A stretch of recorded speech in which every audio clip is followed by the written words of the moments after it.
కేసర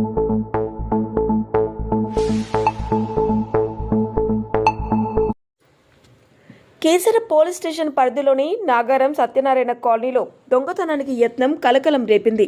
gold షాప్లో నకిలీ తుపాకీతో బెదిరించిన ఓ దుండగుడు అయితే అప్రమత్తంగా వ్యవహరించిన షాప్ యజమాని కారణంగా భారీ ప్రమాదం తప్పింది. నాగారం సత్యనారాయణ కాలనీలోని గోల్డ్ షాప్ వద్ద ఇక్కడ ఓ వ్యక్తి నకిలీ తుపాకీని చూపిస్తూ షాప్ యజమానిని బెదిరించి దొంగతనానికి ప్రయత్నించాడు. పరిస్థితిని గమనించిన షాప్ యజమాని అప్రమత్తంగా స్పందించడంతో దుండగుడు భయపడి అక్కడి నుంచి పారయ్యాడు. ఈ ఘటనలో ఎలాంటి ఆస్తి నష్టం జరగలేదు.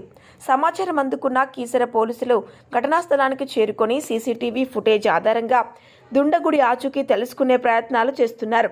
నకిలీ తుపాకీతో భయభ్రాంతులకు గురి చేయడం తీవ్ర నేరమని పోలీసులు స్పష్టం చేశారు. నిందితుడిని త్వరలోనే గుర్తించి చట్టపరమైన చర్యలు తీసుకుంటాం. దొంగతనానికి యత్నించిన ఘటనపై పోలీసులు దర్యాప్తు ముమ్మరం చేశారు. వ్యాపారులు అప్రమత్తంగా ఉండాలని పోలీసులు సూచిస్తున్నారు.